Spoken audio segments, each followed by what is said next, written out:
Sadhguru Nath Maharaj Ki Jai, and welcome to Jagadambe Reads the Holy Books of India, Ramayana249.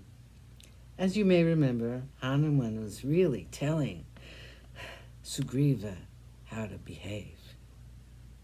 If the words of the messenger are slightly terse and sharp, please do not be offended by them. I feel that the only way to pacify Lakshman is to go to him with folded palms and ask him for pardon.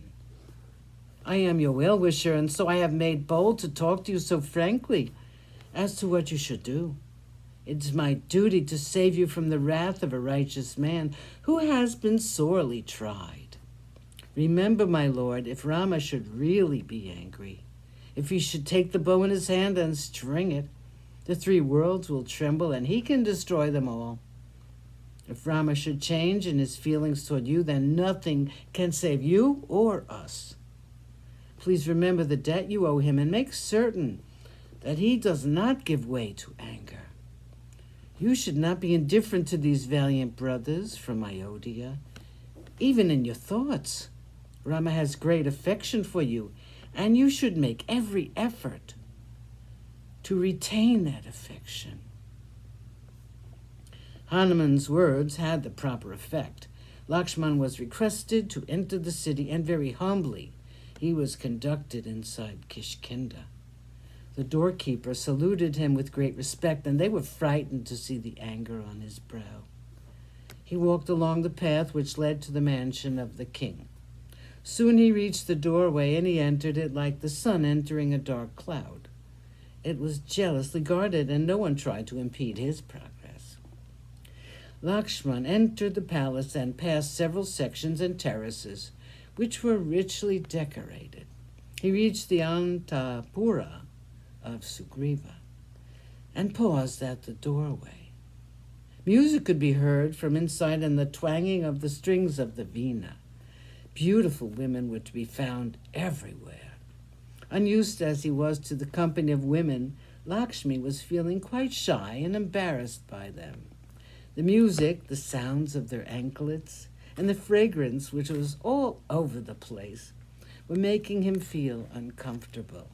He could not bear it, and to shut out the music of them, he twanged the bowstring. Lakshman stood apart in a corner of the hall, not wishing to be part of the crowd of women. 14. Lakshman is pacified. Sugriva heard the sound of the bow, and he trembled. He rose up from his couch. He thought to himself, Lakshman has come as announced by Angada. I dare not face him and his anger. He turned to Tara and said, Tara, Lakshman is very gentle by nature and easily pacified, but his anger frightens me. Rama will never be angry without a cause. Why then has he sent Lakshman, who has come with such an angry look on his face? He seems to be prepared to destroy the entire city. What do you think of it?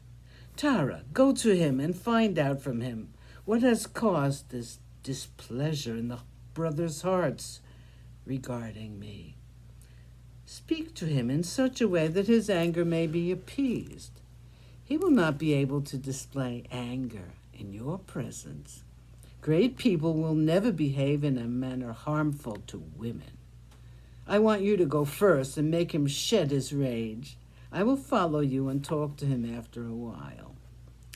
Tara left his apartments and walked toward the hall where Lakshman was waiting for Sugriva.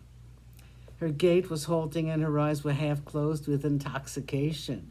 Her clothes were all awry, and with her body doubled up because of fear, she went to Lakshman with a desire to pacify him.